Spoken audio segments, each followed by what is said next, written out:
It's on air Okay, now we're on air. Hello, everybody. The ram of your drama. As we enter the year of the sheep, the year of the ram. Woohoo! I know. Yeah. Oh, wait a minute. We all have some drama in our lives in one level or the other. Yes, This is drama, and it comes from your RAM, which is your random access memory in your mind.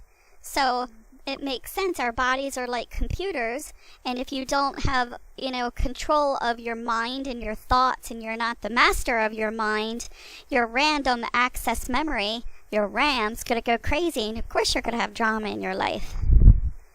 One of the purpose of our existence is to sort out our drama, our personal drama. Yes. Exactly. Yes. Transmute that drama. It's all in your mind, in your RAM. Exactly. And of course, Did you see it? oh, one of my Facebook friends posted it. Oh, there it is. I just found it.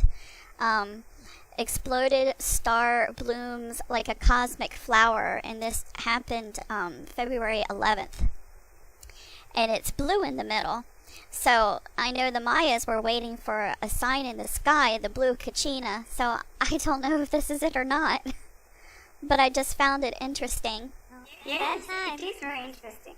Yeah, now this is, again, it's on the NASA website, so I don't know how reliable. Oh, I just got, oh, there, Santos is ready. 1 minute.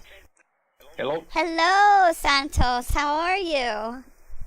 Yeah, great, thanks. Okay, well, if you're all ready, we're set, and you can go ahead and begin. All right, guys, thank you very much, and just want to remind you there that you can drop in and make comments if you feel you'd like to.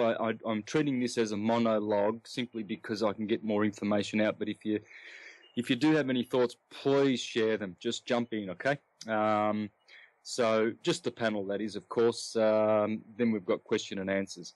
Now, thanks kindly, guys, for joining once again. All lovers of truth, knowledge, light, wisdom, ascension, love.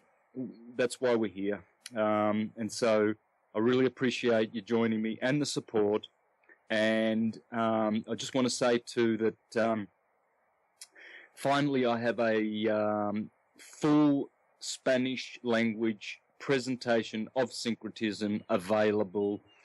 And I posted that on Facebook. Johnny Guzman from Quantum Television has finally released the very, very well put together presentations that I did when I was in Ecuador in May of 2013. So it's been a long time. He has been busy, I know. Okay, so that has to be granted. But I've always insisted that those 7 or 8 presentations that I did be released for free, simply because the Latin American world really, really needs it, and they're going to benefit. So please, friends, even if you don't have Spanish friends, just post it out there on Facebook, because the Spanish language is a massive language on this planet, and they're mostly all Catholic. They mostly all understand the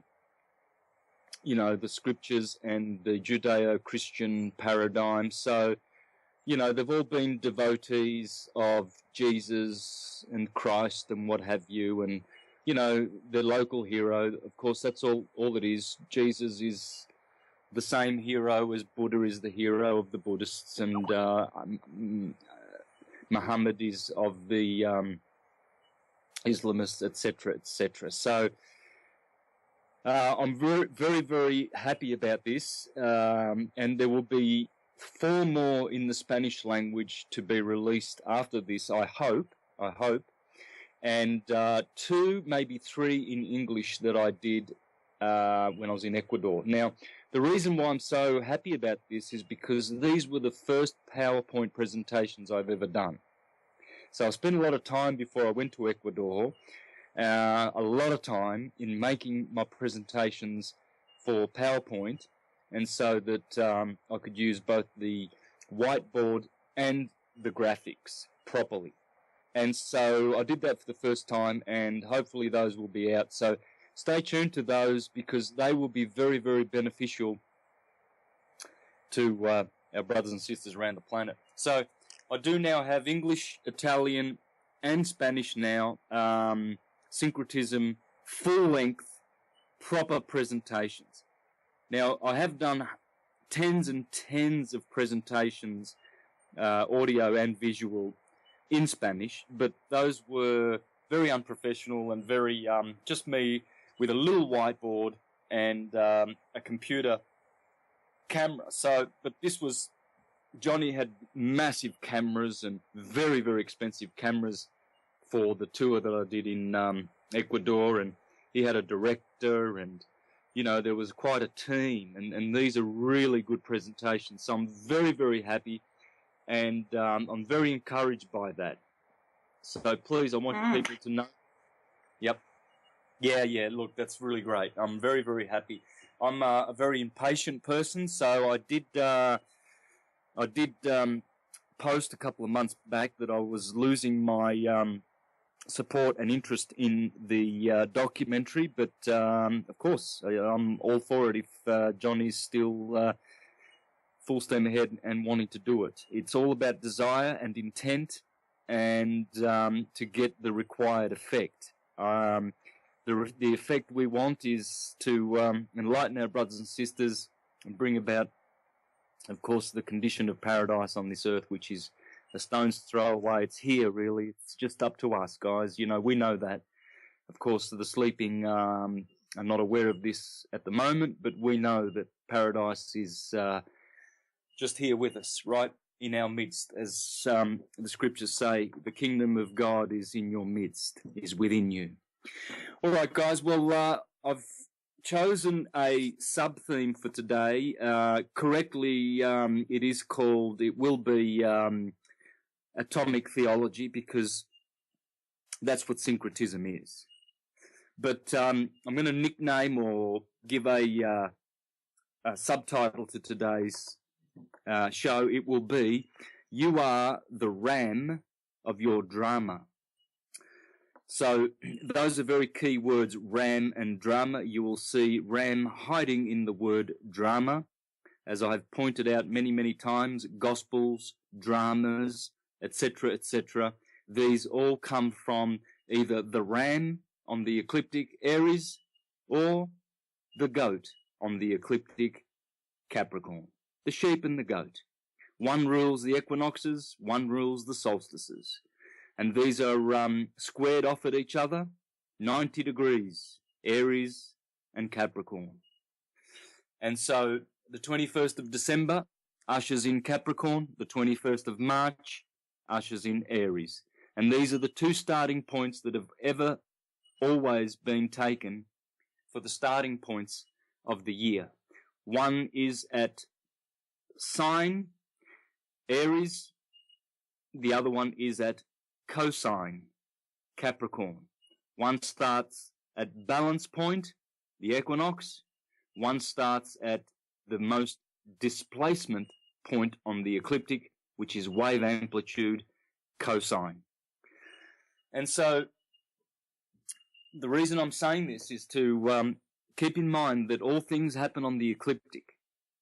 All things begin at Aries, at 0 point, balance, perfect balance, equilibrium, called equinox. And then the partner of that is the cosine, which is Capricorn, which begins at wave amplitude, 21st of December.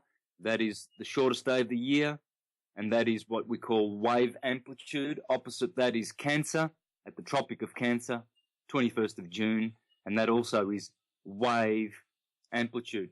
Now, for all the keen students of syncretism and the wave and the ecliptic, just know that the ecliptic describes electrical phenomena. I'm going to do a presentation probably next week explaining how electricity is produced through light, through the ecliptic, starting at Aries and finishing at Pisces.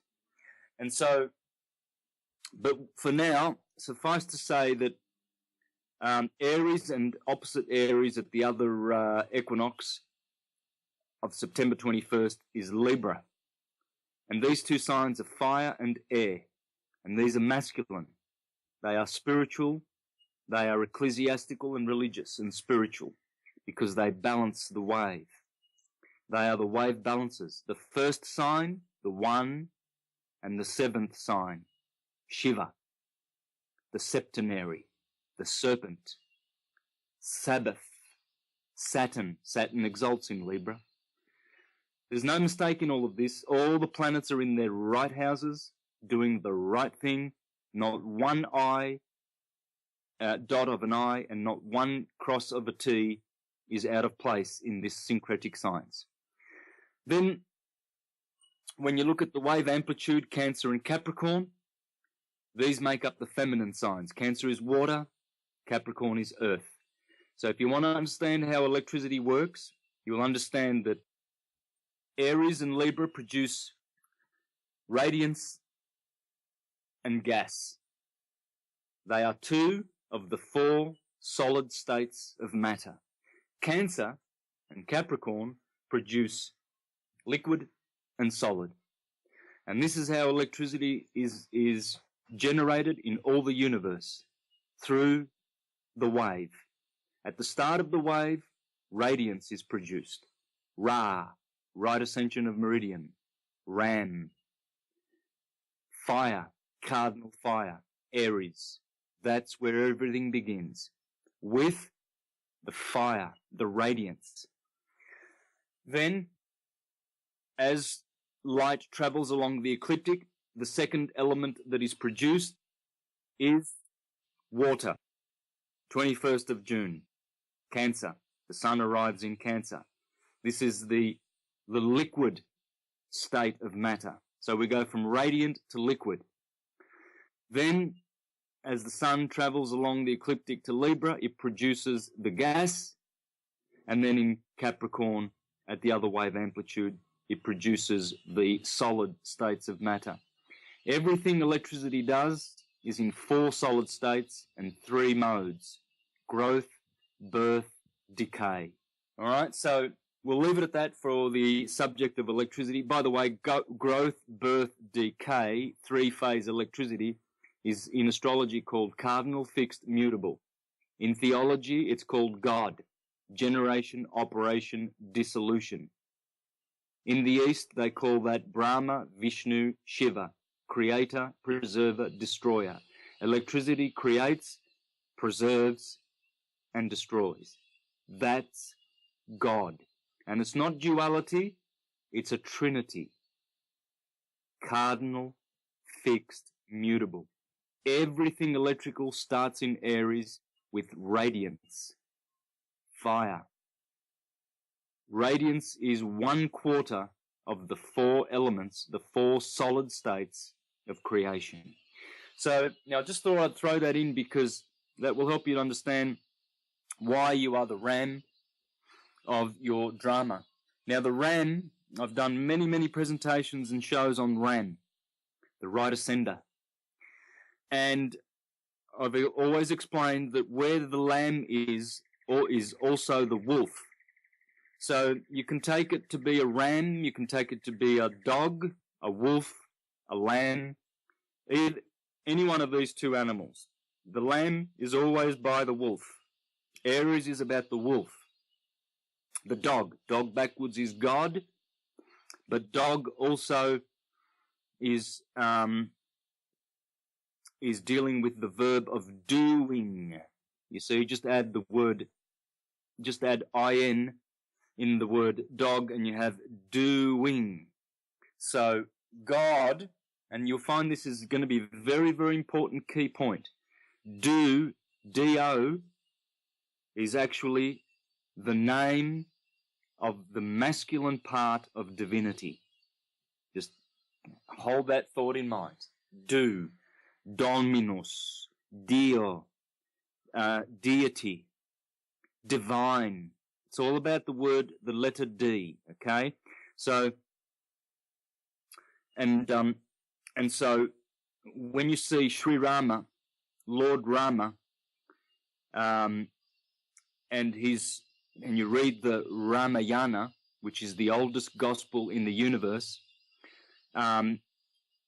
Ramayana means the ram going on, the ram in his drome, in his, like a velodrome or a hippodrome or a circuit or the ecliptic. Okay, Ramayana, the ram going forward. I forget the exact word here now. I'll find it in a minute, guys. It's in my presentation as I go through. But the Ramayana is talking about the ram and the you. And it is you. And you are the one that is unfolding and unfurling your spiritual qualities along the ecliptic in your drama. So with that in mind, without further ado, what we'll do is we'll consider some of the atomic words as we did last week. Now, of course, the atomic words, what are they? Well, just look at the word atom and its different variations in all languages. Someone's got their mic. Did someone want to comment? No, I'm muted. Okay, all good, not a problem. I'll just keep on going and jump in, feel free if you need to say something. Now, atomic words basically are words that spring forth from atom. All words, all thoughts, all things come from atom. Have a look at the word thing, T-I-N. That's one derivation of atom. Have a look at the word thought, thoth. T-H-O is the first letters of the word Thomas. Thought, Thor, god of thunder, T-U-N. So that's why all things, thoughts, and words, you'll notice D-O in the word word, as you'll see that divine word D-O, Dominus, Do, Re, Mi, Fa, Sol, La, Ti, Do.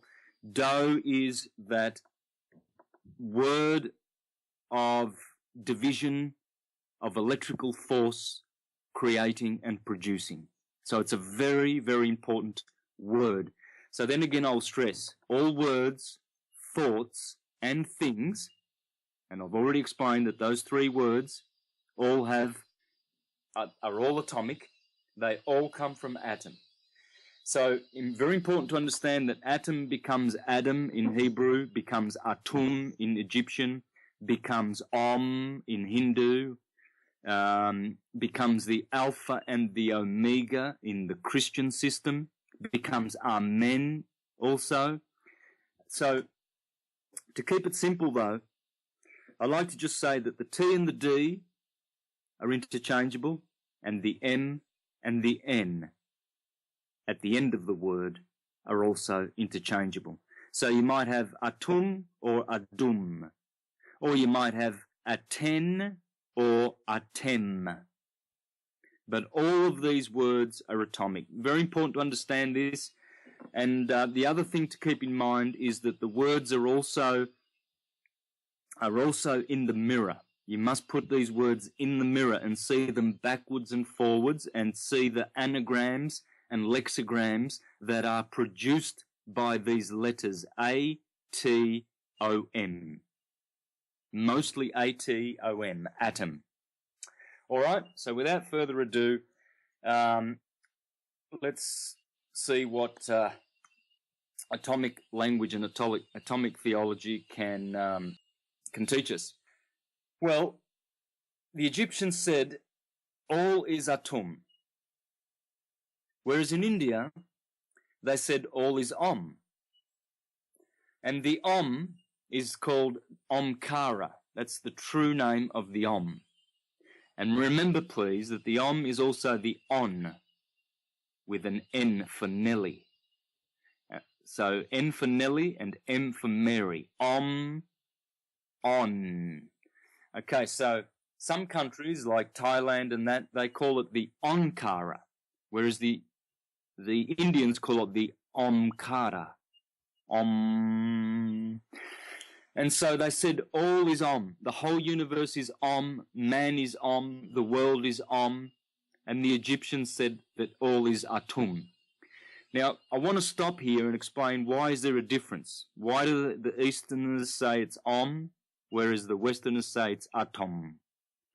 Well, because Om is the second part of the divine character of electricity. Do, D-O, or T-O, To, Thomas, Tom, or Dominus, Dom, is the first part. So you join the Do with the Om. And what you're doing here, if you can understand this, and always remember this one point, is you're merging the masculine with the feminine. The M, the Om, is the feminine. The Do is the masculine. And so Dom or Tom is one way, forward direction, tomorrow, whereas backwards for Tom you have Mot, mother. So father and mother in the same word. And so this is why I thought I would stop there and explain the difference between all is Atum and all is Om.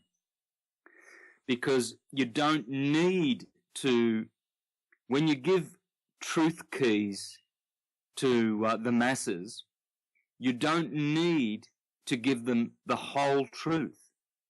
You give them a clue, because you can't throw pearls to swine. In other words, before the whole truth is taught, one must learn it themselves. One must deserve it. One must reach that level so that they do not abuse the truths and take them lightly and then get distracted. Because this is what the power of the material, tantalizing world. Tantalizing, by the way, there you go, another atomic word. And so in order to keep from being distracted, when teachings were uttered, they were shared in a very cryptic way. So to say that all is Om suggests that all is Atom, and we will see that. So there's always a suggestion of more truth. You see, to say that all is Om is true. It's not false, but it is half of the all, because the other half must be joined by the percussive sound of T or D in order to produce electrical effect. Electrical effect must first explode from a percussive, thundering, dualistic ripping of or tearing apart of white light. White light is still and undivided. And so in order to produce an effect, it must be separated and divided. And that separation causes a sound. And that is the sound of Atum. All is Atum.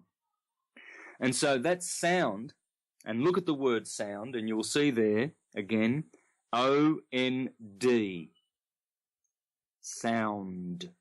Well, that's the same as the Italian word for wave is onda. O-N-D-A, which is just an anagram for Adon. Adon is the way the Greeks and the Middle Easterners would say Adonai, Adonis, Dennis, Dionysus, and all of those. We'll get into that in a minute. But just to focus on the word sound. Sound comes from the splitting of etheric, white, magnetic, still, silent light. And how that is done is through the letter T or through the letter D. Both of these letters contain the number 2 or 4 in gematria. D is always the 4th letter in all alphabets. T in the Hebrew is the 22nd, the last letter. 2 plus 2 is 4. So when you draw a circle and you put a plus sign in the middle of the circle, which turns out to be the glyph for the earth in astrology, they are the 4 quadrants of the letter D. D makes 4 quadrants along a circle, an ecliptic, a wave, a cycle. Let's call it a cycle. It's a cycle. So D produces a cycle because D is 4. This is why it is Adam. The D is very, very important, friends. Bear in mind. The M is also 4. It's the 13th letter of the alphabet. 1 plus 3 is 4. So you see this very powerful number 4, which is about life and death. It brings forth to life and it destroys. It's the number of death. In Japanese, shi, number 4, isn't another word for to die. Shinda, to die. So the number 4 is there twice in the word atom or Adam. And it's the operative element here. It's the operative force that creates a sound. So let us move on now with atum. In the East, they also call this one Amitabha. One word, Amitabha. A-M-I-T-A-B-H-A. Abba, of course, is Abba, father. Amit, well, that's an anagram for Atim. Time. Old man time. And what they said Amitabha was infinite light. And you'll find that in the Amitayus Sutra of the Hindu scriptures and the Buddhist scriptures, rather. So, whereas in India, the great oversoul, the supreme Atman is, again, another atomic word, and it's just an anagram for atom. They call that one Paramatma, the absolute Atman or supreme soul or spirit. In Japan, Amaterasu Omikami, 2 words, Amaterasu Omikami. I'll spell that out for those who are on Google, who have an internet browser open. A-M-A-T, there it is, Amat, again, Amat, Amit, it's all the same stuff, guys. So, A-M-A-T-E-R-A-S-U, Amaterasu. Omikami is spelled O-M-I-K-A-M-I. And in Japan, this is the sun in the sky, Amaterasu, the shining one in the heaven, the great august god, Kami. And in Japan, Om means noise, sound. So you go to India and they chant Om, you go to Japan and they will tell you that Om is the word for noise, sound. And another god in Japan is called Ame-no-mi Nakanushi. Ame-no-mi-Nakanushi. I'll spell that out. A-M-E-N. Yes, it begins with Amen. Then, following Amen is Om. O-M. Yes. Amen followed by Om.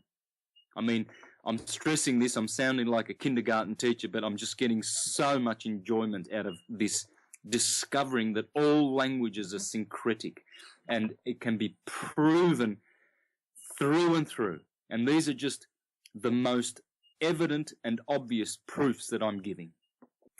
So let me just recap all of those 6 words and 6 thoughts that I've shared with you. Out of Egypt, all is Atum. and you will learn this in the Hermetica. Out of India, in the Mandukya Upanishad. Yes, I did say Mandukya. Mand, M-A-N-D, that's an anagram for Adam. Again. And they say all is Om. The Buddhists, Amitabha, infinite light, unending, infinite, all-knowing, all-being light. The Hindus in India, Paramatma, the supreme soul. Japan, Amaterasu Omikami, the shining sun in the heaven, the great August one. And then, of course, Amenomi Nakanushi, which is the heavenly ancestral God of the originating heart of the universe. Now, I'd like to pause and just and just absorb all that, because that is just exquisite information. If you take to heart those 6 words, Atum, Om, Amitabha, Paramatma, Amaterasu, Omikami, and Amenomi Nakanushi, and these are all originating divine words of allness and oneness at the same time in different languages on the planet. East, west, north, and south, friends. So, now, Atum. Let's find out who these guys are, shall we? Who is Atum? Well, Atum says that he was the first God, and he created himself by sitting on a mound. Mound is an anagram, or is an atomic word, O-N-D, or D-O-N or D-O-M. It's one of the magic words, because remember, we were made from a mound of dust, and we live on a mound of dirt called earth, and we worship on the mountain of Meru, the mountain of Sinai, the mountain of sin. It's all about mountains and mounds. We are a mound of dirt. So Atum says, I am the one who becomes 2, and I am 2 that transforms into 4. I am 4 that transforms into 8. After this, I am 1. Well, as I explained in the show a couple of weeks ago, this is nothing but the ecliptic. The 1 that Atum is the ecliptic, the sine wave. The 2 is the 2 halves of the sine wave, the positive and the negative, the sine and the cosine. Oh, sorry, no, that's confusing you. The positive and the negative, the yang and the yin, the hot and the cold, etc., etc. The 4 is the 4 tropical, or what we call cardinal points along the ecliptic, the equinoxes and the solstices. The 8 are the cross-quarter days. Now, when you make a circle and you put 8 equal triangles in that circle of 45 degrees each, you have what in India now is called the Dharma wheel. Let me just pause, and so you can hear that again. You can punch in Dharma wheel in your Google search engine. Actually, I shouldn't say Google, because that is such the worst way of searching the net, and I still do it, and I have Start Page. Guys, if you want a good browser, go to Start Page. We've got to start getting rid of this corporate way of doing things and go back to natural and best systems available. Start Page, guys. So Start Page, the word Dharma wheel. Dharma wheel is spelled D-H-A-R-M-A. Now, isn't that just fascinating that last week when we did the show on, or 2 weeks ago when we did the show on atomic theology, I explained that Zosimos third century philosopher, said, if you're looking for Adam Kadmon, he said, all philosophers and astrologers know that Adam Kadmon is on the ecliptic, and they are the ascendant, A, descendant, D, and meridian, M. And he said, the ascendant in astrology is A for Adam, the descendant is the D, and the meridians are the letter M. Let me read that quote.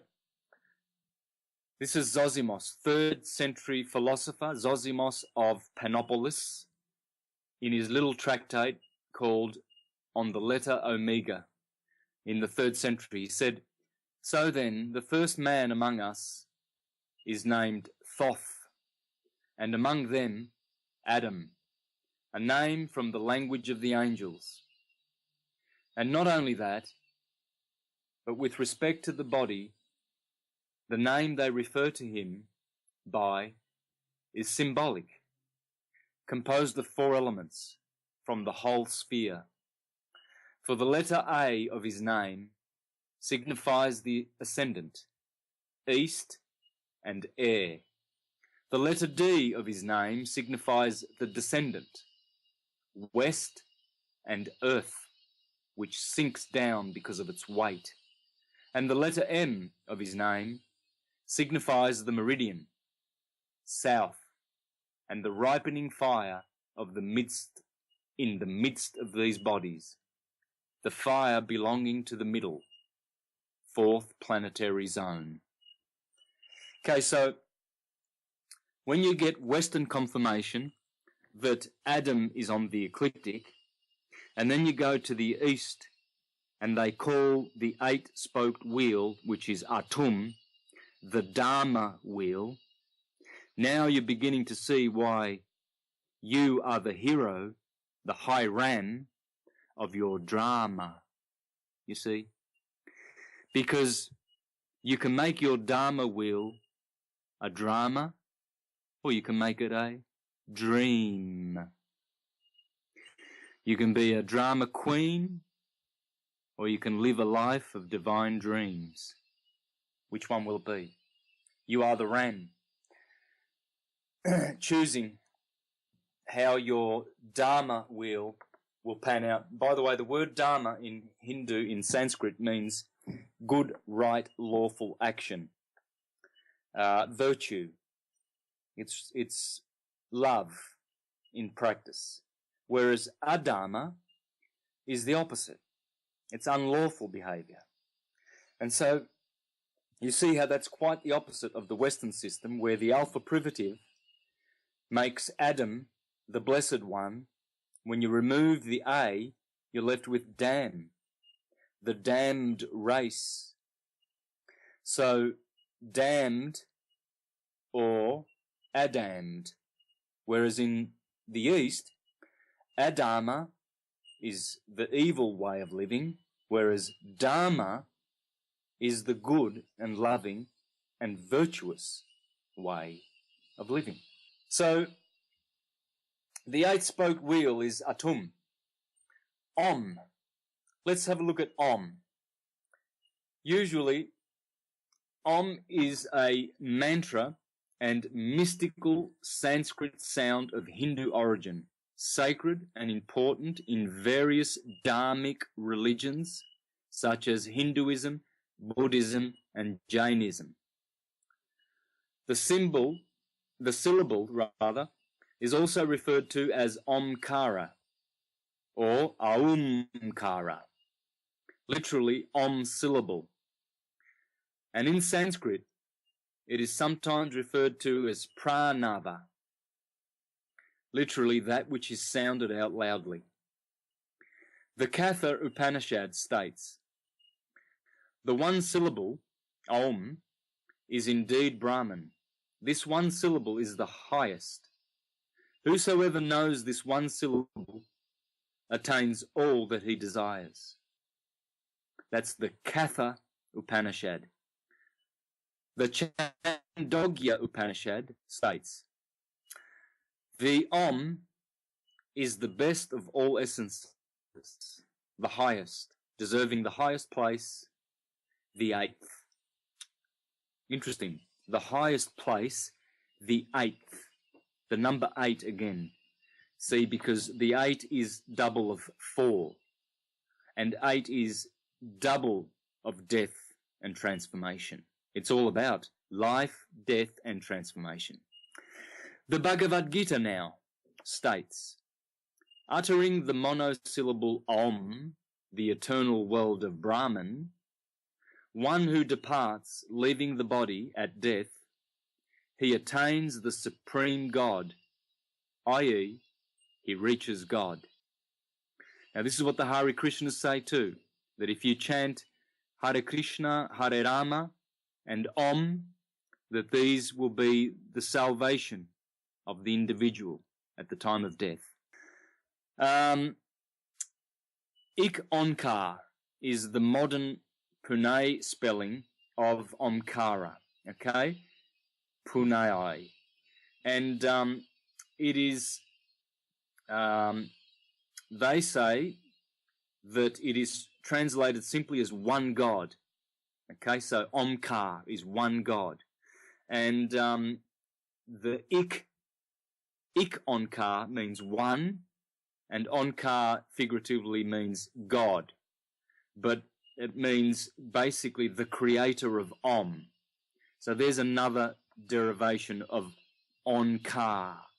And that is how the Sikhs of India call the Omkara. Ik Onkar, okay, which means one God. Now in Japan, they carry every year in the sign of Aries on April 15th, they carry the Ark of the Covenant, just as the Hebrews do, on their shoulders, 4 men, or whatever, 6 men, just as the Hebrews carry the Ark of the Covenant, and they call that Ark Om Mikoshi. Again, just a pause for meditation. The Ark of the Covenant, Om Mikoshi.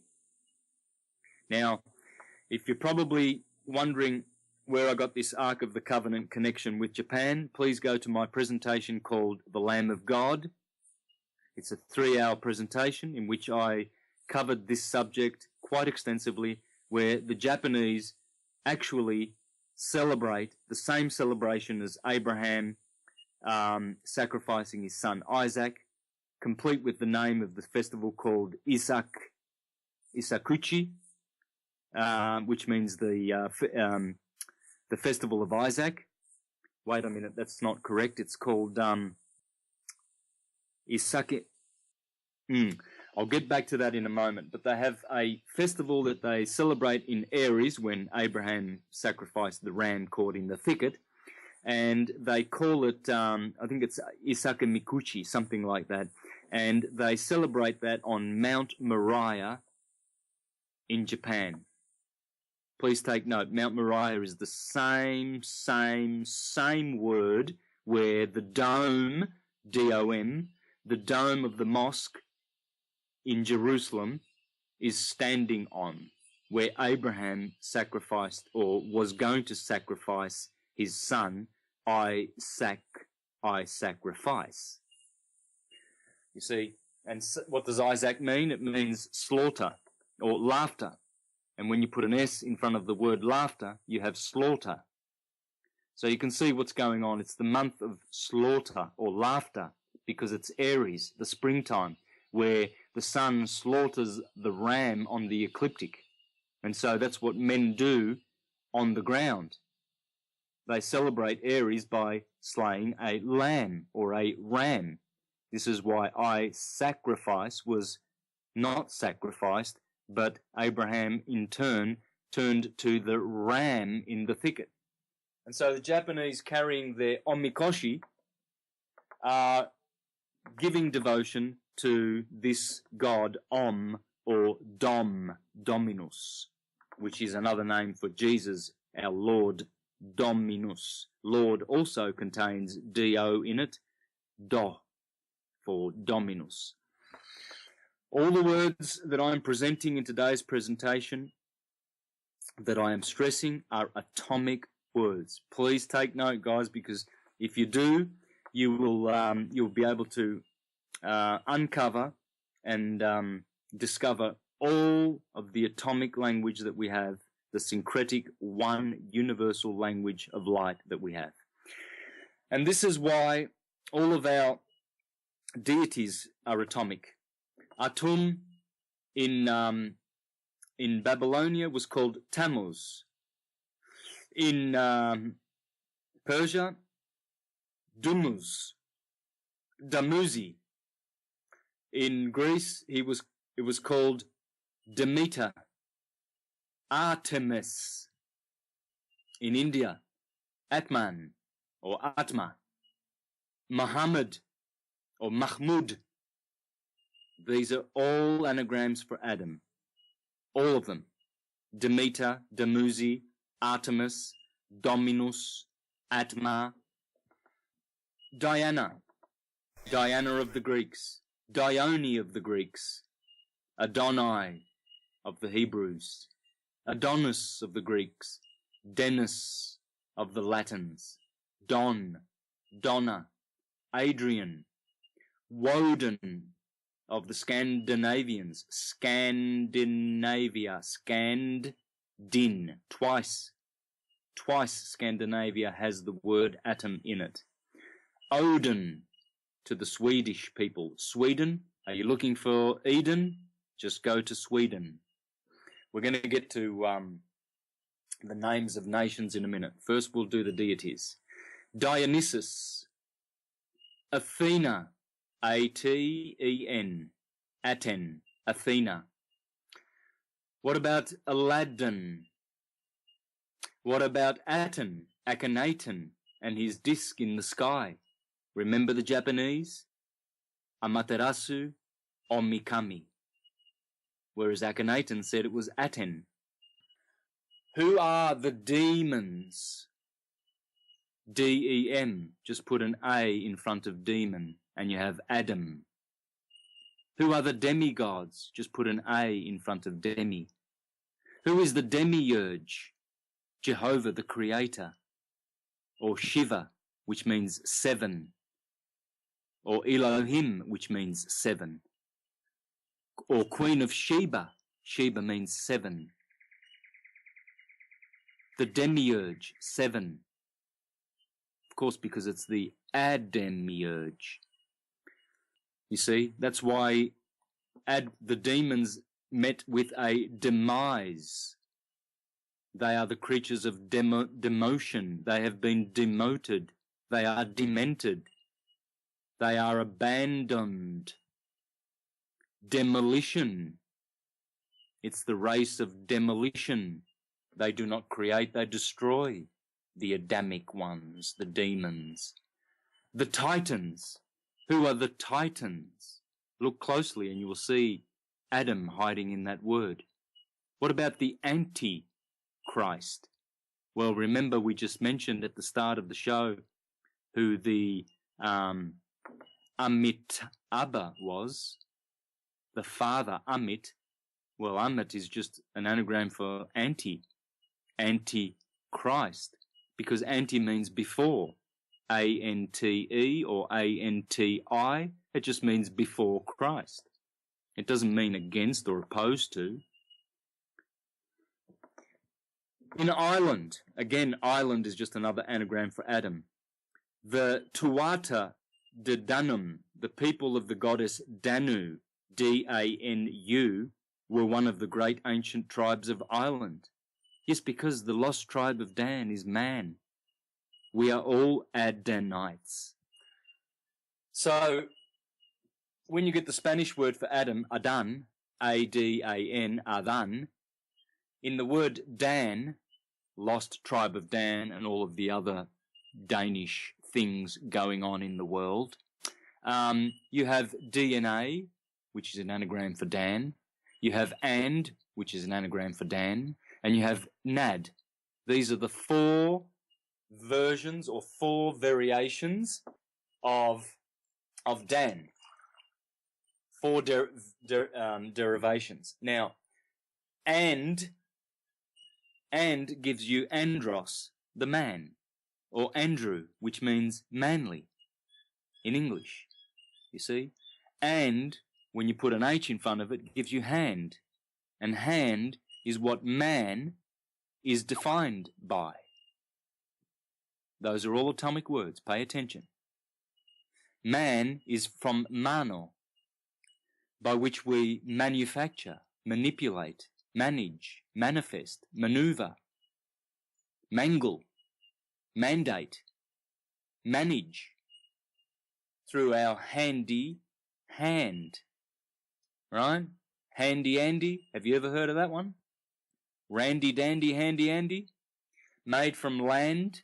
You see, wasn't Adam made from land, A-N-D, sand, A-N-D, hand, A-N-D, sound, O-N-D?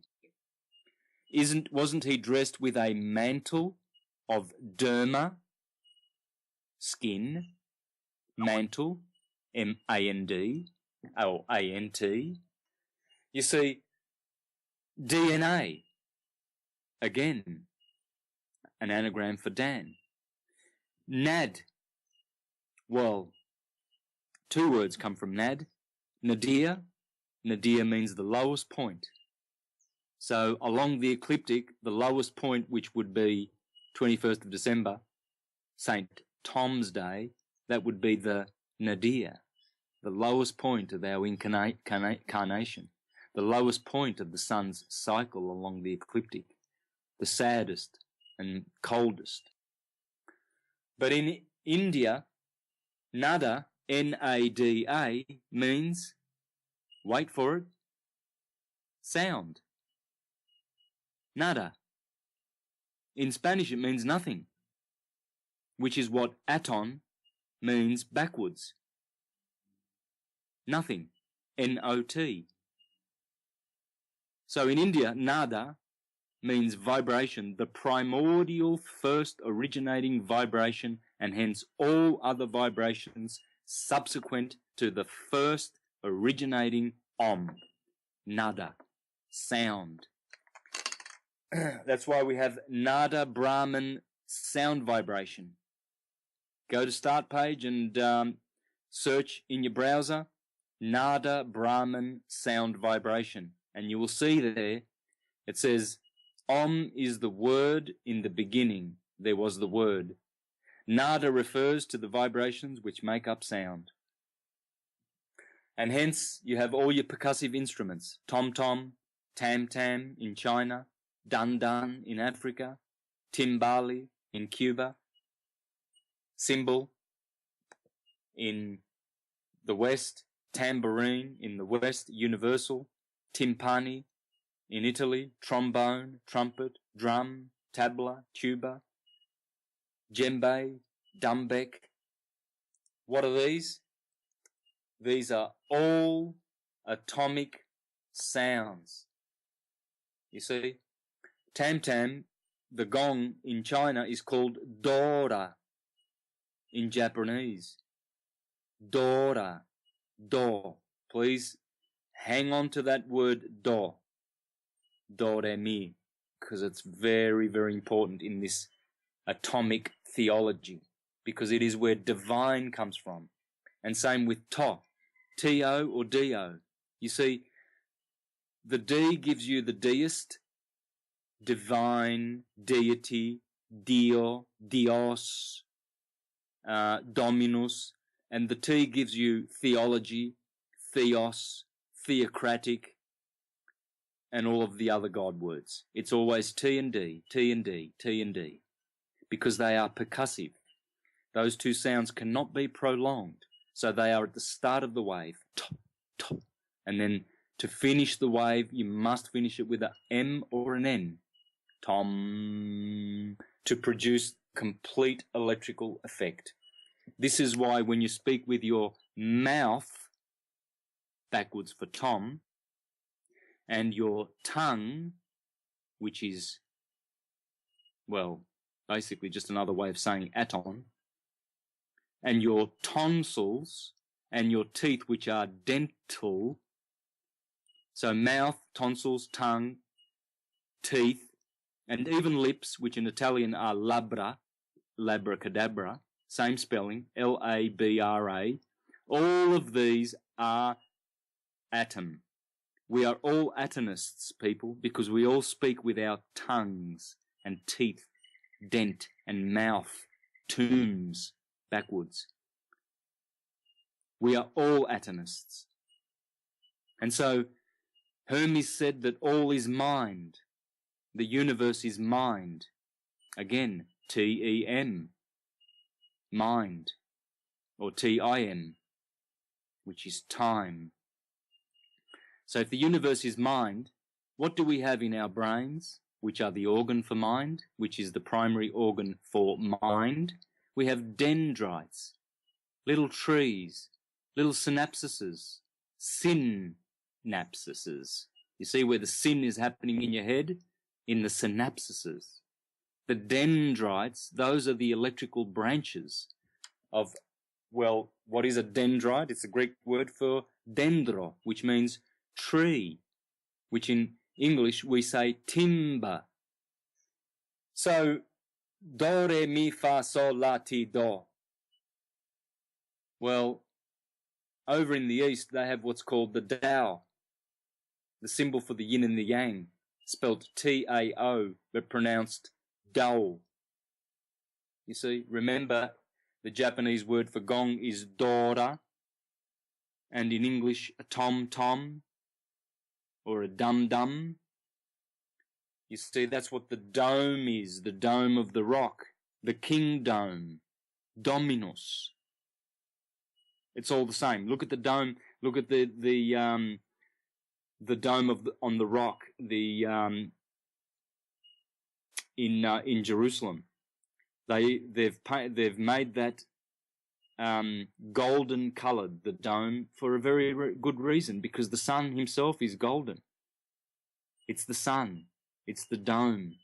In Italian, dome is duomo. D-U-O-M-O.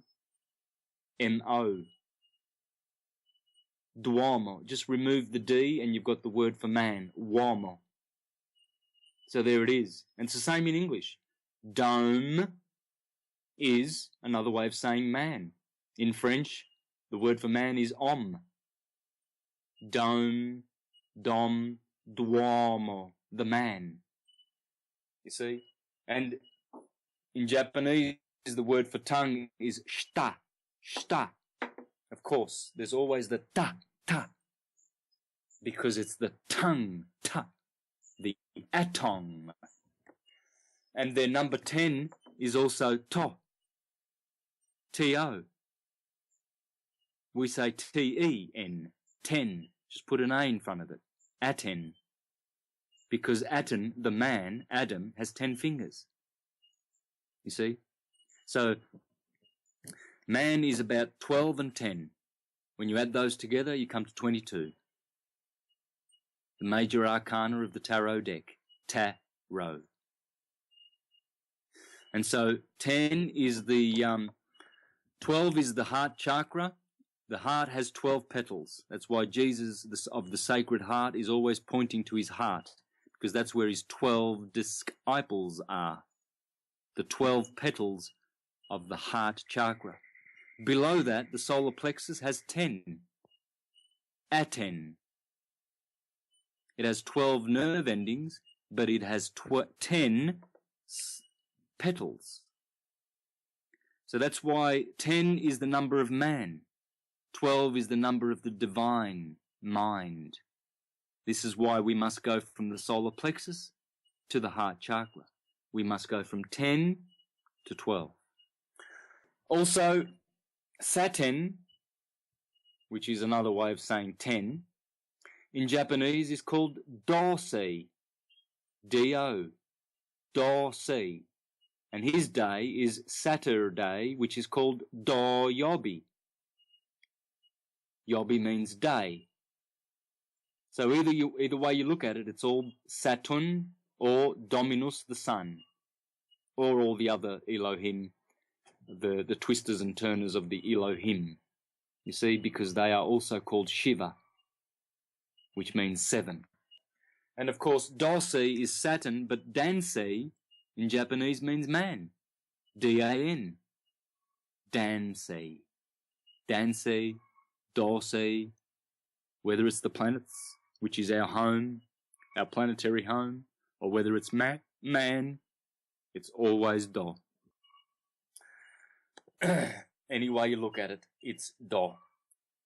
The Carthaginians called the goddess Tanit, T-A-N-I-T. Twice atom is in that word, Tanit, sometimes spelt Tinit, T-I-N-N-I-T. You see, these are just atomic words. They're all atomic words. So, oh, look, I think we've come to the end of the...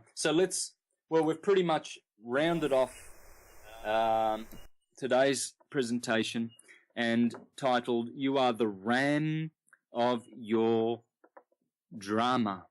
You see, are you a living the dream or are you a drama queen? Is it a drama or is it a dream? Your Dharma wheel. So, virtually we can have two realities, you see. We can make the world that we wish to through our dreams, not through our dramas. You see? Drone. What about drone? There's another word, D-R-O-N-E. What's a drone? It's a sound. It all goes back to atom. So rather than living a melodrama, we can live a Ramayana, as did Sri Rama, and be the Ram, right ascending of meridian, of our own drama. And so all of that is to be played out on the ecliptic. All things occur on ecliptics. Nothing is performed outside of ecliptics. And just another couple more points I want to add, completing this presentation, is the word mandala. Again, you can hop on Start page and have a look at the word mandala. And what it says there is that it is the basic form of most mandalas is a square with 4 gates containing a circle with a center point. So a square with 4 gates. Well, the corners of the square make 4 and the 4 gates make 8. Every mandala, or most all mandalas, have to do with the 8-spoked wheel. Mandala is another anagram for atom, hiding right there. It's another atomic word. And if you go to Ecuador or South America, they call it a chacana. C-H-A-N-A-N-A. Chacana. And what is a chacana? Well, I'm wearing one around my neck right now. A jade chacana, which I acquired at the Temple of the Sun in Quito, Ecuador, in 2013. And it's a 8-spoked wheel. It's the tropical points of the ecliptic and the cross-quarter days. Mandala, chacana, Dharma wheel, whatever you want to call it. It's all the same. If you have the browser open, you can look at, punch in the word Wheel of Fortune, which is the 10th card of the Rider-Waite tarot deck. Go to the Rider-Waite Wheel of Fortune, and you will see that it is a 8-spoked wheel. Nothing more, nothing less. It's all 8-spoke wheel. And so now we do have the beautiful graphic prepared for us. I just want to finish with that, guys. So I hope you have time to bring that up. You can go to my Facebook page there, Universal Truth School Facebook page, and you will see that the graphic is in there, more or less. And I just want to finish with that, and then we can do some question and answers.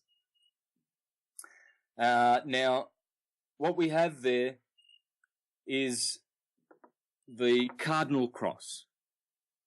That's what it is.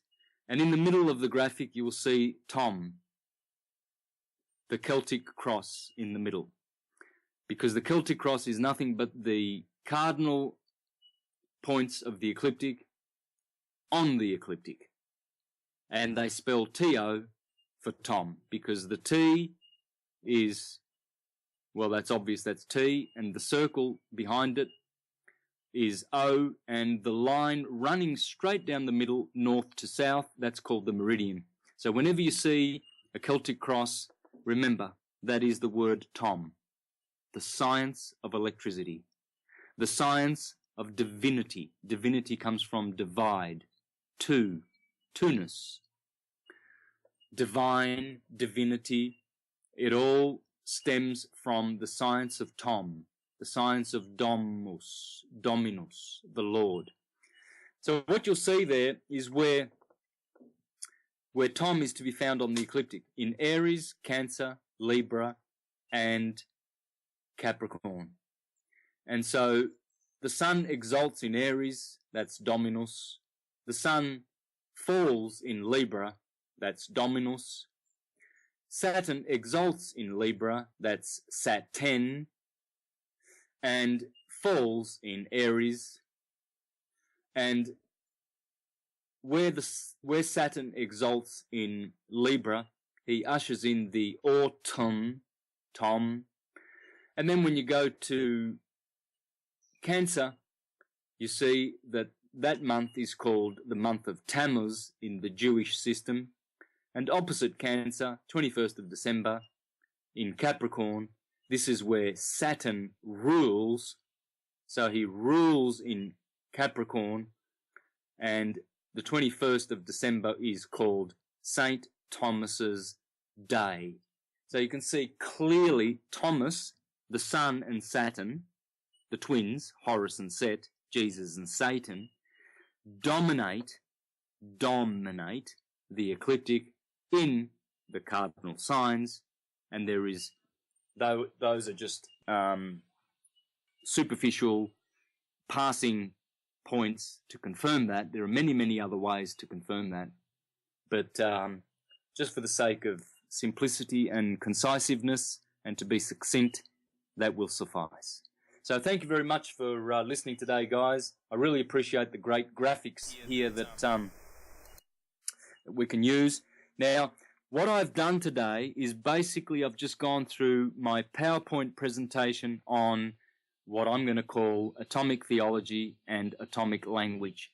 And I'm going to release that soon. So this show today will pretty much go along with it, but I will also produce a PowerPoint presentation for YouTube, and it will be based along the same lines as this, only we'll have much, much more information because I just haven't been able to go through all of it, so stay tuned for that. Thanks, guys. Question and answers, I guess. Thank you, Santos. All right. Okay. He says, the mind and the heart of men are the two principal organs in our bodies. It's as related to Aries and Leo. Aries the head and Leo the heart. So Aries rules our brain, and he said Leo is responsible for ego activity. How does Leo energy or ego energy, how is it responsible for the human drama for both, if both are fire creative energy? And he's got, for both ego and mind are responsible for mankind's dramas. Yes, he says both ego and mind are responsible for mankind's dramas. So maybe you can elaborate on how Leo and Aries, ego and mind, interplay with drama. Okay. Thank you.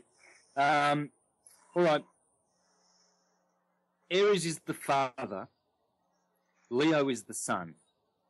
Now, in the Catholic system, when they do the cross and they do the cross of the Father and the Son and the Holy Spirit, you'll notice they point to their head first, Aries, then their heart second. And they say it. They say the Father, as they point to the head, And then when they point to the heart, they clearly say the Son. And then they point to their Gemini shoulders and they say, and the Holy Spirit. In the name of the Father and the Son and the Holy Spirit. And they bless themselves with the blessed cross. Now, in Isaiah it says, when the lion and the lamb lie down together, there shall be peace. Even Virgil in his fourth eclogue speaks about the New World Order, or rather the new order of the ages to come, in which the lion and the lamb, he uses the same motifs. And in all philosophy, there's always this motif, M-O-T, backwards for Tom. Please pay attention, guys. And so, when Leo, the lion heart, which is the sun, you see the sun is housed in Leo, whereas the sun exalts in Aries. Very important to understand this. The sun exalts in Aries, the sun is domiciled in Leo. When the heart mind and the brain mind are merged together alchemically, what you have now is you have a connection from the heart chakra to the crown chakra. The crown chakra is Kronos, Saturn. Okay? So we have to connect these two chakras together, because the heart chakra is green, the green lion, and the crown chakra is purple, the purple lamb. You see the royal purple lamb, Hiram Abiff, widow's son from the Tyrian, because you see Tyre is where they dye purple and porphyry. And you see the lamb is always purple and the lion is always green.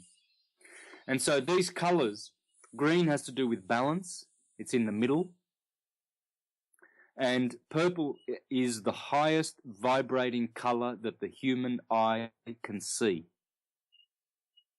You see? And so the opposite colour of green is magenta. Magenta is basically, again, another atomic word. It's not really a colour, but it is opposite of green, and it's generated from the heart chakra, and it describes the indigo crown chakra of purple.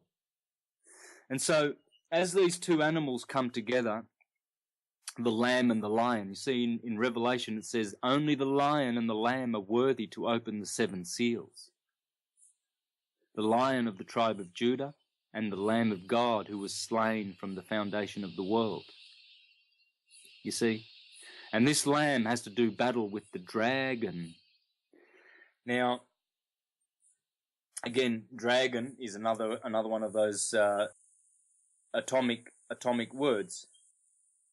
And so what does it mean that only the lamb that was slain from the foundation of the world is open and worthy to open the seven seals?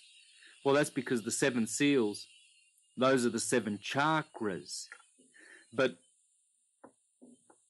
all of them must be open. You see, it's no use saying that we don't want to have the energy of the lower chakras, which is sexual power and survival chakras.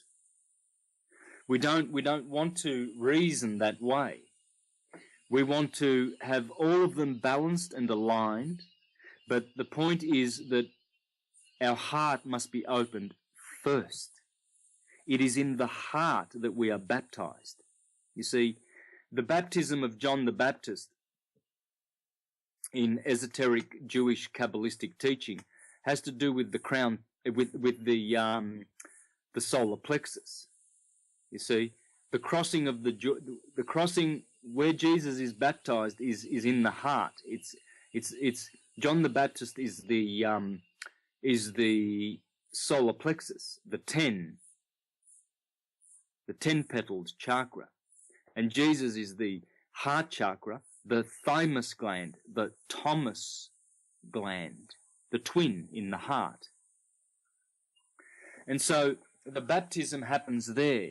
You see, That's why John the Baptist says, I baptize with water, because basically the bottom chakras are dealing with water and earth, whereas the heart chakra is fire, you see. It is air, spirit, and fire. And so the whole point of this, I know it's a long-winded answer to that question, is that we must unify the heart with the mind, because they're both minds. All is mind. The whole body is a mind. But these are the two divine centers of mind, you see. And so when the I think it was the guy's name who asked the question was Lewis. When he asked this question, he called the heart the ego, the lower ego. Well, the ego, there's two egos. There's the higher ego of the individuality and the lower ego of the personality. You see, that's why the scriptures say that God does not respect persons.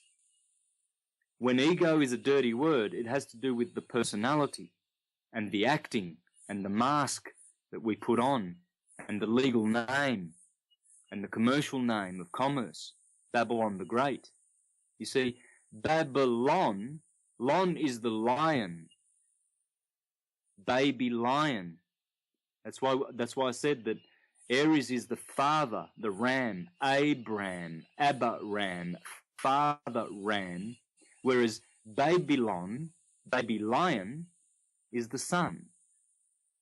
And Rome is Aries, and London is the lion.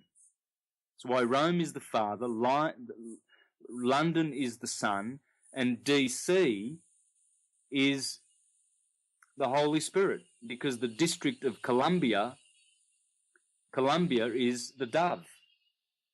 The dove is David, you see. The District of Columbia is the District of David, Saturn, the crown.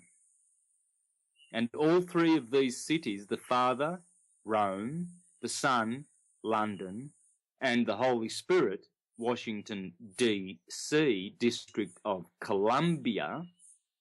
Columbia also, of course, is Semiramis, the dove, Eve, Venus, the Queen of Heavens, but it's also the King of Heavens, the dove, David, with his Star of David, which is the hex of Saturn, you see. So it's Eve or it's Saturn. And so what you have here is the Father and the Son and the Holy Spirit are all one. But the Holy Spirit is centered in is basically centered in the other creative center, which is the generative center. So you have the mind of spirituality, the mind of emotion, Leo, and the physical mind of Scorpio, creative, the creative center of the generative center. You see, so this pans out to be the Father and the Son and the Holy Spirit. Aries is the mind of spirit. Leo is the mind of emotion. It's the emotion center. And Sagittarius, Scorpio, both of those together are the lower center of physical creation, which is also very, very powerful. And so when these are all united, when the physical is controlled, when Michael is able to slay the dragon and dominate the dragon of Scorpio and Sagittarius, where all the lower creative stuff is happening, then we can unify the whole body. And the lion and the lamb will lie down together, and there will be peace, and there will be one. There you go. Thank you. Wow. I know. I love how you word that. I'm like, yay! The heart center, the completion of the magnum opus, the great work, is what we're here to do. Of course, Santos makes it sound so much better. He's just so poetic. By the way, guys, yeah, we'll see, because why? Well, because I have the key. The key is the ecliptic. Mm-hmm. And now we all have the key. So we can all do this. This is all our science. This is all ours. Maybe I have remembered some of these things first, but if I did, you will be second. And second, there is no disgrace in second, because no one is first, really. If you share something with me that I did not remember, well, then you have helped me to remember. But we are all remembering. This is all our science. Now, by the way, I just have to clear something up. Isaiah 11:6 actually says the wolf and the lamb, okay? And the leopard will lie down, and the goat and the calf and the lion. So I just want to add that there's more than just the lamb and the lion. There's also the wolf, because it says the wolf will live with the lamb. Well, that's because you will join the two hemispheres of the cerebrum together, Aries, because where Aries is the lamb, there is also the wolf. So what that means is to unite the thinking, noisy two hemispheres of the cerebrum into the corpus callosum, the Red Sea, where the children of Israel cross, so that they can cross in, and go into the right hemisphere, which is intuition, which is direct connection with God and cause. I shouldn't say God, because God is generation, operation, dissolution, but cause, the prime creator. So, but then it also says that the leopard will lie down with the goat, and the calf and the lion will together. These are all animals on the ecliptic, guys. The leopard is on the ecliptic. The goat is Capricorn. The calf is Taurus. The lion is Leo. It's about unifying our animals and, becoming the God-man, which is what Sagittarius, the man, the centaur, coming from the horse. And you see, Sagittarius is the perfect fire sign. Aries is fire, Leo is fire. So when you look at these, the lamb is a grass eater, the lion is a meat eater. That's why the lion is about passions and emotions. But Sagittarius is a combination of two. It's a combination of both Aries and Leo. George Carey says that the Sagittarius combines the two, and hence we have the animal savage man coming out of the horse. So the horse is still a grass eater, but the horse is an anagram for Horus. You see, so Horus, the sun, is coming from the horse and is becoming a man. This is why he is a centaur. Centaur again is another another atomic word. And so this is why the Sagittarius sign is dealing with, it's the ninth sign, the ninth heaven. It's dealing with man becoming the hero, the horse, the hero. And so it always follows the Scorpio 8. 8 is death and transformation, and 9 completes that. 9 is the last and complete of all the true numbers, and so it is Sagittarius, and it is the final completion of man's heroic dharma, dream, drama, and he is now complete, and he returns and back to spiritual cause. Ah, thank you. I'm floating. We have a question that came in through Skype. Shane wants to know, ask Santos if he believes in the perfect man of adeptship. Yes. The perfect man, you see, this is why devotees of Krishna, and especially those of the East, subscribe to the idea of the perfect Atma, or Atman, to have visited the earth. This is why people insist that Krishna and Buddha and Jesus and Muhammad, perfect incarnations of the Atman, spirit which comes from the sun. The sun is the generator of all souls. All souls that visited here came through the sun. Whether they were perfect or not matters not. But you see, most great esoteric philosophers subscribe to this idea of a visitation every 600 years of a God-man. or God-woman. But these divine ones, they visited the earth. Now, it is my belief, it is not my knowing, because the gentleman who asked the question asked about my beliefs. I don't deal with my beliefs in any of my shows or any of my presentations. I keep those aside. I keep those private. What I deal with is what I know, what is known and what can be known. I deal with science. Science is another word for knowledge. In Italian, conoscenza is knowledge and scienza is science. Scienza, conoscenza. Same word, science. So that's all I deal with. And in the science, the holy science, it is taught by Hermes and all the great ones that great perfect souls have visited this earth. Now, my belief, though, is that none of that happened in this dimension, in the iron or copper ages.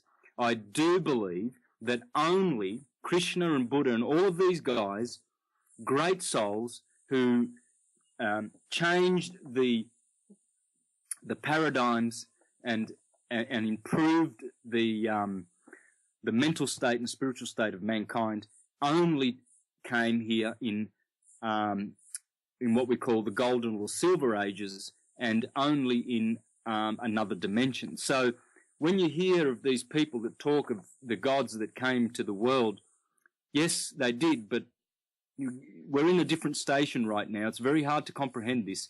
You know, it's hard when you're dealing with three-dimensional reality and the loss of consciousness that we have suffered to understand this. You see, these men and women who were perfect, they did not have the same blood and bones as we do. They had cartilage and higher vibrating material components to their bodies. And this is what the scriptures are alluding to. They're alluding to these other times. Yes, they happened here on the earth, but only in the sense that they happened in another dimension on this earth. And when you take entheogens, like DMT or even LSD and all of these, they actually show you these other worlds. You see, you can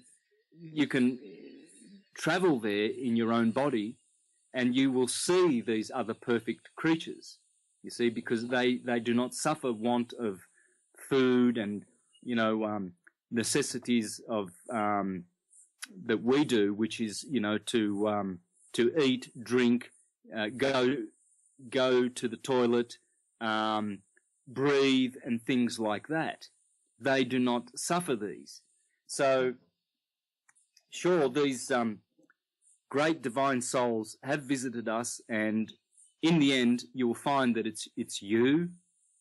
Once you remember all things, you will be reestablished to that great soul. You will be the Jesus, the Hiram Abith, the Muhammad, the Atman. You will be Atum. You will be Dominus. When you perfect your drama, and when you become the Hiram, the hero of your drama. Thank you. Thank you, thank you, thank you. Okay, we have a question from Zingara. Can Santos elaborate a bit on the Essenes? What are they? What is the significance that Jesus was supposedly missing for some time? Thank you. Okay, well, in the Aramaic language, Jesus is Essa. E-S-S-A. Essa. So the Essene is, and of course the Dead Sea Scroll cache find of 1947 reveals to us that the Essenes were there for hundreds of years before the supposed historical Roman Jesus turned up. JC, Julian Calendar, Julius Caesar, Jesus Christ, all of those fictional created monotheistic versions of the true JC. So what has taken place is that the Essenes were talking about Essa, the coming one. Well, the coming one is Atum, because Tom is tomorrow. Tom, tomorrow. And so in Atum, in reality, we have the coming one, tomorrow, Thomas, and we have the past one. We have the future and the past, right? But really all is now. So getting back to the Essenes, the Therapeutai, the Telestoi, the Essenes, these were all people like you and I who believed that we could transcend the gross and sublimate it, turn the lead into gold, and we went out into the deserts to become perfect. That's what telestoi means. It's a Greek word for the perfected ones. And so, and therapeutai means therapeutic, means to heal. They were healers. And so the Essenes, and by the way, I daily eat, because I'm a raw foodist and I'm vegan, I daily eat Essene bread. Essene bread is different to all your other cooked breads, whether they be sourdough bread or any of that other bread, amaranth, quinoa, spelt, all of these great ancient seeds. I would not touch it because they're cooked. Whereas you can have sprouted raw bread called Essene bread, and it's made of rye, spelt, all of those grains, but they are activated seeds. You see, so the Essenes, they would have known about this bread. They would never have cooked their bread, especially with yeast. Yeast is one of the most poisonous things causing diabetes, arthritis, and all of those horrible mongrel types of eating disorders, diseases. You see, people are sick through food. Now, mostly, we love cooked food because it fills it dazzles the palate, but it also dazzles the nostrils, the smell, you see. Whereas raw food, it doesn't do that, you see. So the senses are always there to help us, but they can deceive us, you see. So the reason I'm saying this is because I want to show the difference between what the Essenes taught about the coming one. He was always coming because the ecliptic is always coming. The sun is always bringing a new season as it goes from summer to autumn to winter to spring. You see, it's always coming. And so they had no concept of a literal Jesus. The Gospel of Thomas and the Gospel of Matthias, by the way, Thomas is atom forwards, and Matthew and Matthias are the word Thomas backwards. That's why there's always a Gospel of Thomas or a Gospel of Matthew or Matthias somewhere in the universe, because it's all atomic. And so when they talk about Jesus and the good Lord and the teacher and the healer, that was not literal. It was never literal. It was literary. And so, and this is what the Catholic Church and the Jesuits and the Zionists are hiding from us when they attacked the Dead Sea scholars that were honest, like John Allegro. He was whacked. He wrote the book about the mushroom, showing how the Amanita muscaria mushroom was one of the choice Christian entheogens to give them experience of other dimensions and communion with God. And so John Allegro was attacked. He was killed. Who else were the other? There were two other Jewish scholars. What's the name of one? Perhaps some of the listeners might remember some of the Dead Sea Scrolls. They were attacked and ridiculed when it was brought out clearly that the Jesus in the Dead Sea, in all of the Dead Sea Scroll Gospels, is a literary hero.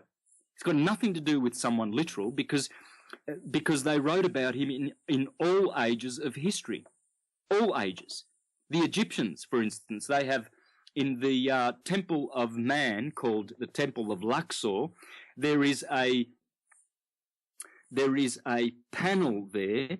It is a stucco panel. When in the 1800s they removed the chalk, the white stucco, they uncovered a 4-paneled gospel scene of where Isis Mary is being contacted by Gabriel to say that she would be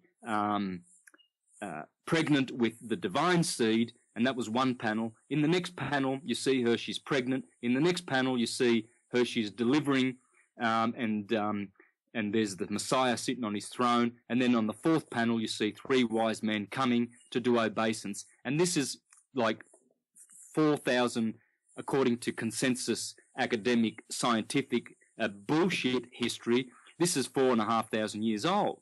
But if you go to Kemet School of Ancient Mysticism and to Abdel Hakim Awian, the ancient indigenous wisdom keeper of Egypt, he will tell you that that scenario there was probably about 50,000 years old.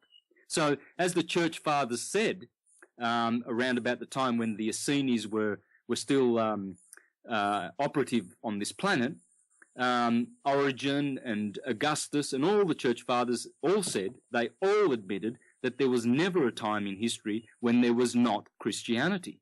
They said, because this is the universal Christic religion, and we just call it Christian now, but it's always been. You see, and that's why Giordano Bruno and Marsilio Ficino of the Renaissance days, they called the Renaissance knowledge, they called it syncretism, and they called it prisca theologia and perennial philosophy, because they said this is the perennial wisdom that is always there. It never goes away, and it's ours, it's universal, and it is the underlying true doctrine of all theologies, philosophies, schools, doctrines, dogmas, and but whatever. It is the true holy science. It's there. It's the science of light.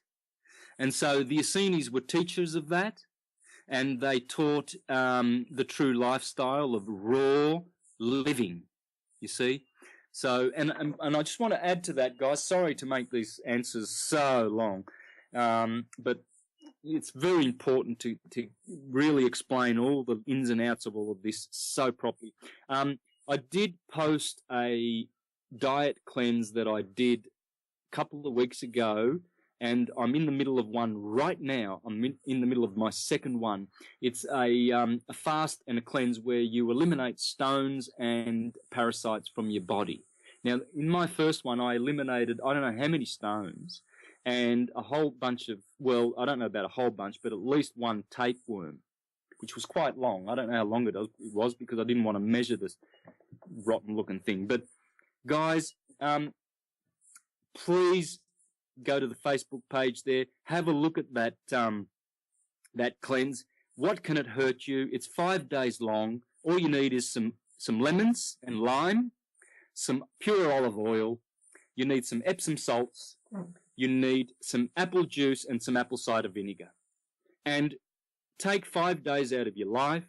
Do this fast. At the end, you will pass a whole bunch of parasitic mess, and you will clean your temple. It's like blowing a horn, a trumpet, and you just cleanse it and refresh it.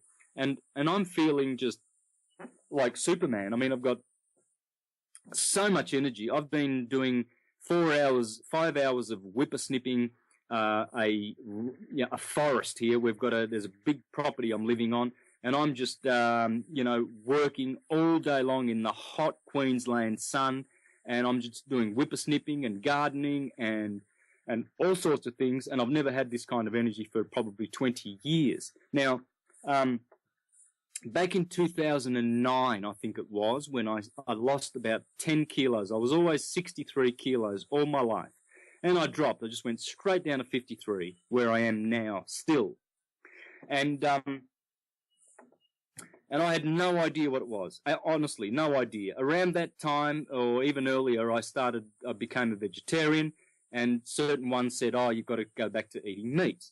And I ate a lot of raw food. People were saying, no, you've got to eat cooked food.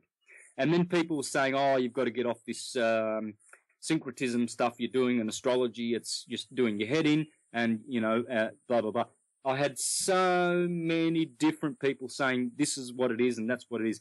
And I'm 100% sure now and convinced, because I've done the fast and I know what it can do for you. I know what it was. It was the tapeworms who were just feeding off all the good minerals that I was eating. And the other thing is these parasites, they defecate in your bowels and in your intestines, and they make you itch. Now, I've been suffering with itching in the night, sort of probably around 1 to 3 in the morning. I'd wake up, and this would happen at least 2 or 3 nights a week. I would lose so much sleep for the last, I don't know how many years, and that itching has gone away. And so when you take MMS or anything to deal with parasites, they will, if you take a big dose, they will immediately, become sickened and defecate, and then you'll start itching. So you've got to watch your dosage when you're dealing with parasites. But the point is this, friends, I have increased my energy, I've cleaned my temple, and I have eliminated one of my lifetime problems of itching, all in the last month or so. So I just want to share that with you. It's personal, private stuff, but it's for the benefit of the many. And so these are the things that we have to look at, guys. Syncretism is about everything. You can't just be a sovereign, or you can't just be an astrologer or a philosopher and lock yourself away and go up into a cave and isolate yourself. Syncretism deals with everything. It has the solutions for everything because it's the science of light, and light knows all things, because white light is unconditioned and we exist there. We belong to the white light. We live there. The red and blue electrical world of illusion, of effect, of matter is also where our body, our tomb, our womb is living. So we have 2 dwelling homes. But see, in meditation and in meditation alone can we find the white light of unconditioned cause. And so we have to go there. We have to get to know who we really are in that world and get to know what it's like there. So we have to have time for contemplation and to stop and pause. Yeah. Yes. No, I just wanted to comment. Thank you for mentioning parasites. I know it's not a pleasant topic for anyone, but here living in a farm, we have experienced the same problem because we have a lot of animals. We had chickens, a lot of chickens, and cats, quite a few cats, and a dog. And we spend a lot of time outside. Even in winter time, but obviously in summer we spend most of the time outside. And yes, we have experienced the problem of parasites. And we had done our cleanse, not the way that you have done, but I'm very, very intrigued and actually would love to. I will have a look at your suggestion. But that is a must, because we were talking with some friends about doing the parasite cleanse, and they say, no, everyone has parasites. But I'm afraid, yes, it is actually very common, more common than what people think.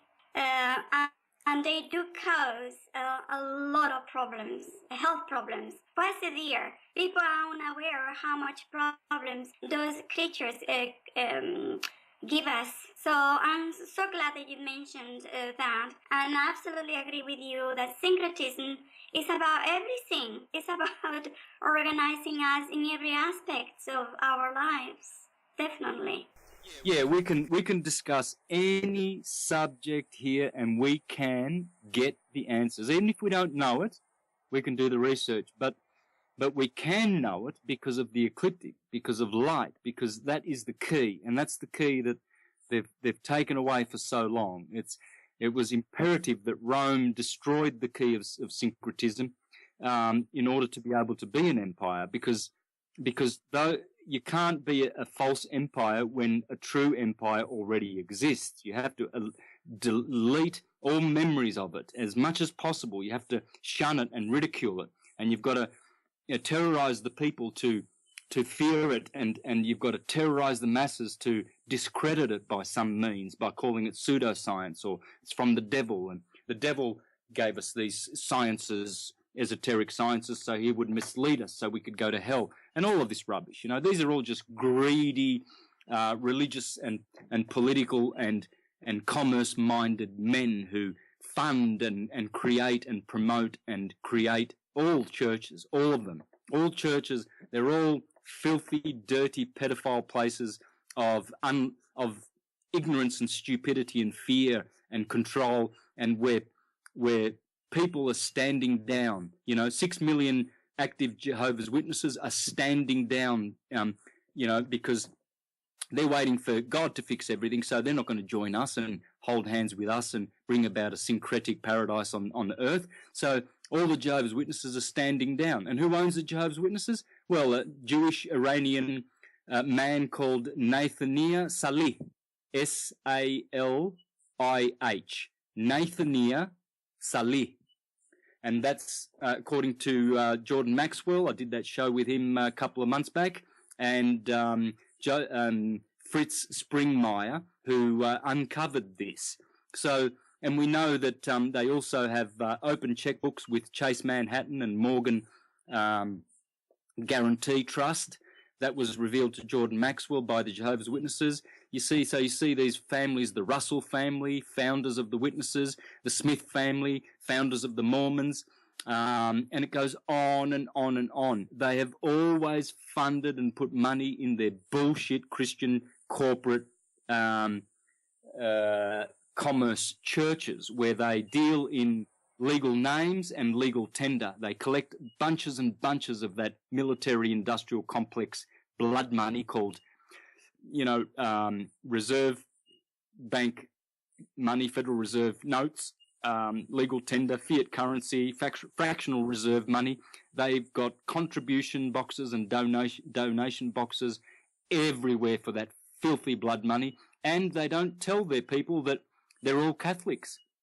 Pentecostals don't tell their people that through their birth certificate they are baptized into the Catholic Church, hence they are property of the Catholic Church through Unum Sanctum, the papal bull of 1302. Thank you, Pope Boniface VIII.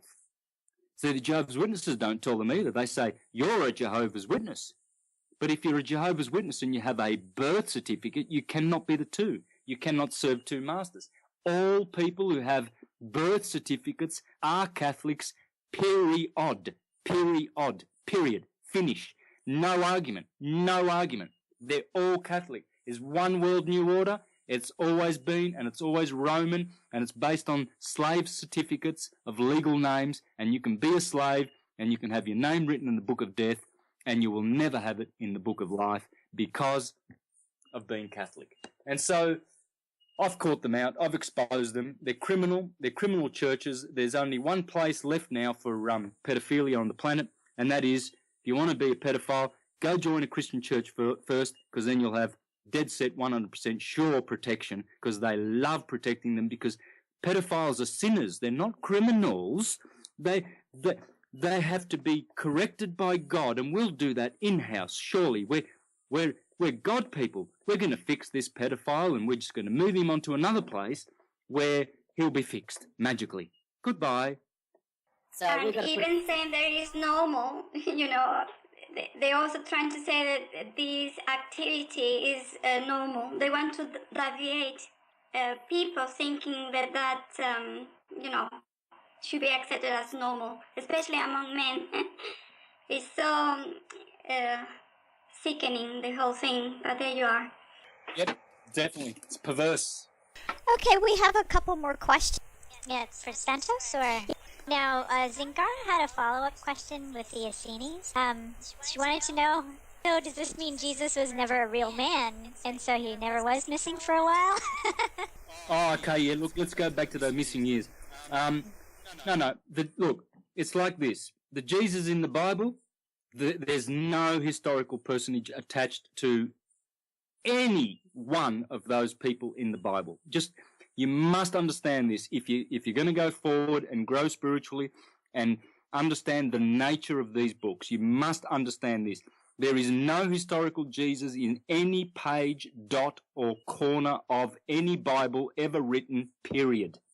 Jesus did not write anything. That's a clue that he wasn't historical. Did he write anything?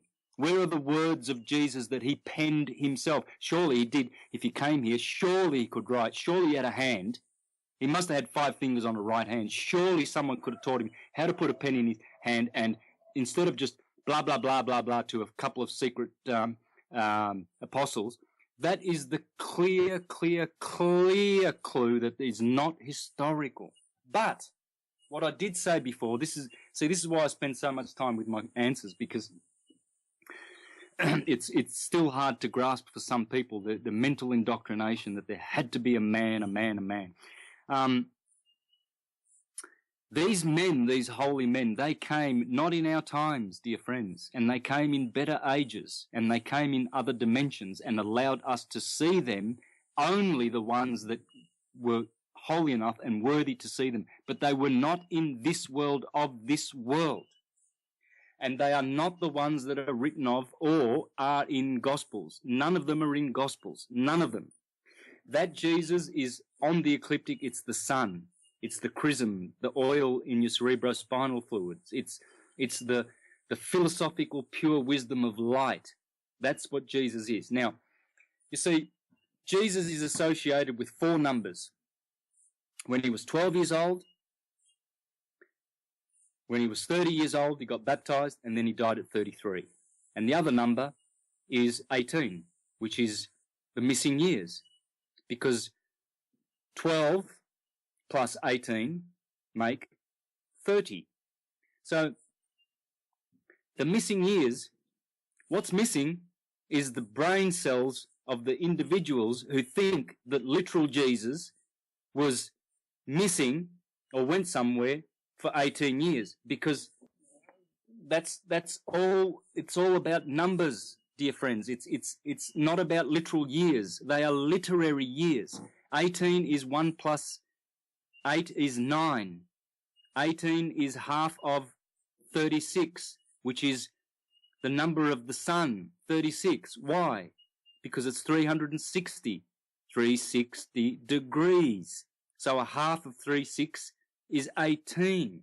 So it's not missing years. He's not missing. He's on the ecliptic, on the circuit of Galilee. Strong's Concordance tells you that the circuit of Galilee is the ecliptic, the zodiacal a line, circle.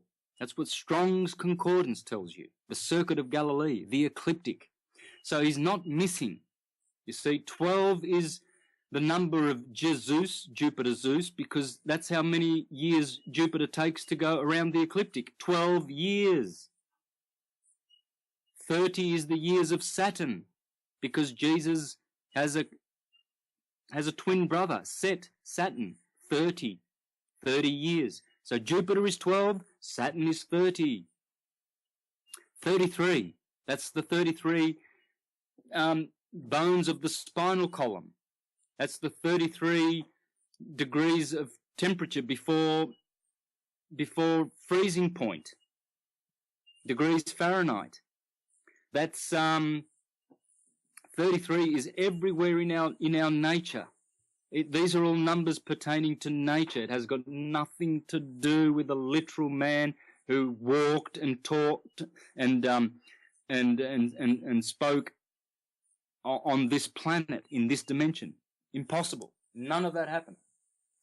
Jesus of the Gospels is the sun, and the 12 apostles are the 12 signs of the ecliptic.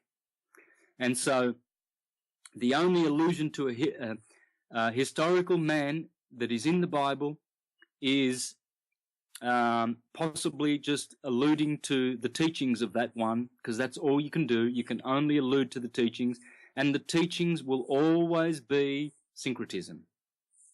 And so what does Jesus of the Bible teach? Well, he teaches syncretism. I've proven that beyond any doubt whatsoever.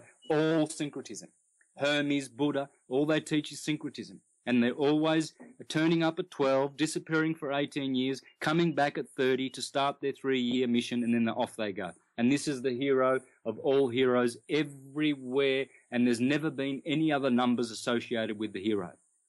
Look at Google Images and see for yourself the hero with his 12 disciples, and you will see many, many. Mithras will turn up with 12. Osiris had 12. Horus had 12. I don't know. I've got a presentation full of all the gods that had 12. Dionysus, they all had 12. Jason had 12. Hercules had 12 labors. Jason had 12 things he had to do. There's always 12, 12, 12, 12, 12. It's all literary. It's all the eclectic. Now, if you want to have a hero man who came and his name was Yeshua, go ahead. Please do so. I don't have any problem against that. I think that's beautiful, because that acknowledges that the divineness penetrates all worlds. Even this gross world has been visited.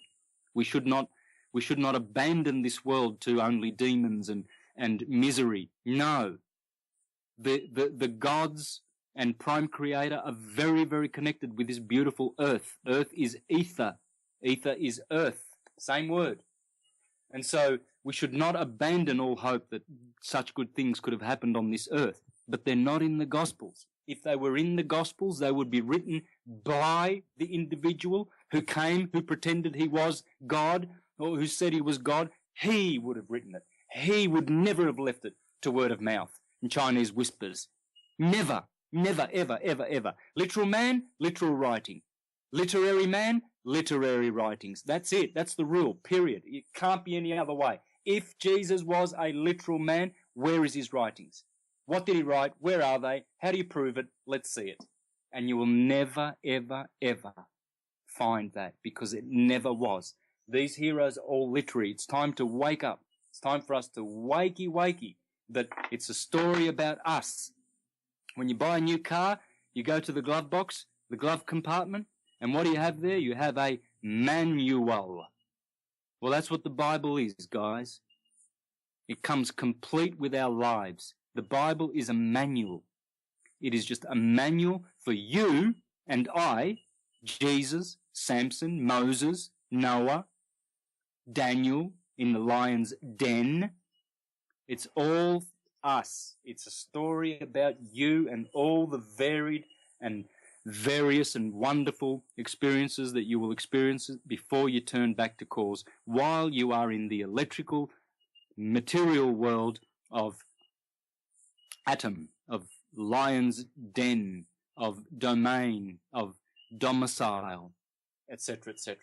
Thank you so much. I could give you a big hug right now, because we had a post on our which was about that very thing, that Jesus Christ never walked the face of the earth, and we were fried. It was horrendous. The trolls and the people who follow our Facebook page went ballistic, and I could not keep my mouth shut. I know you're not supposed to throw pearls to swine, but it was on our Facebook page.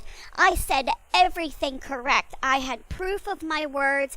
I felt like I was the female Santos, and I just did everything I could, and they acted in such cognitive dissonance. They acted like I was killing them, and it was evil. They were just absolutely evil, because I was taking away Jesus Christ coming from the clouds, walking on the face of the earth. Oh yeah. Look,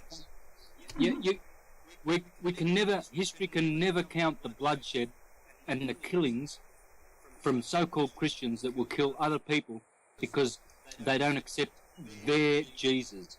You see, the Jehovah's Witnesses will sit on one corner and condemn the Baptists on the other corner, saying their Jesus is the devil and they will go to hell and they will perish in damnation forever. And vice versa, the Baptists will do the same with the Witnesses, the Mormons, all of them, all 29,999,000 registered Christian corporate denominations. They will kill you with sickle in hand. They will thrust it in your face and murder you because you do not accept their literal Jesus that walked the earth, and he was a man God, and we love him and we kill for him. We murder you criminal, creepy heathens because you acknowledge another spiritual wisdom. They are murderers, they are killers because they are dumbasses, they are morons, and they are just a pack of church-going donkeys. E-or. Yeah.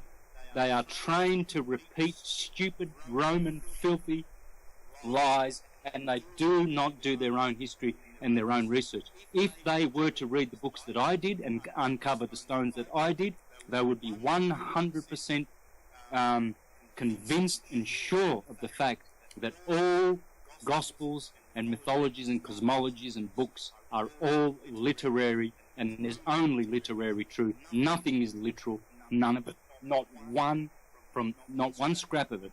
From nursery rhymes to Gospels, not one of it. It's all literary. Yeah, they were so mean. I mean, so mean to me. And I never participate in other group chats. I don't go to forums for that reason, because I'm just not going to waste my time on these people. However, it was on our Facebook page. So I want to ask you personally, what do you recommend? Should I have not responded to them? Well, I don't know. It's up to you, yeah, because when I respond, I always regret it, because I'm very, very nasty. I do not let fools, I do not suffer any fools. I don't care how smart they think they are. If they're going to say things like that and I get wind of it and I see it, depends on the mood of the day I'm in. I was very polite. You know, I just feel myself pity. I feel pity for the state of their consciousness. It just shows, you know, how do you say, the stage of evolution is so poor, so low. And what can you do? You know, yes, I answered to quite a few of them, but I just could not be bothered, because nothing to gain, to be honest. For me, you have to be very specific, always very specific of what you stand for, you know, and I try to be, but I let them be. Because nothing that you can do truly, that's my experience anyway, you know, nothing you can do. When you have to be harsh, you are harsh. I mean, you made your point very, very specific. I stand for this, and I don't say the nonsense, thank you very much. And then you let them be, because what else? Anyway, sorry, Santos, I just had to bring that up. I was just, Do you have time for one more question? Yep, one more. Because it's a really good one, and it's one of my favorites. It's the Aurora question. Okay. This is by Tony Figuccio. He asks, can you break down the word aurora? My investigations have led me to connect the word aura to number 4, green, the heart. And also, isn't it curious that the aurora borealis is green? Is this the Earth's heart chakra?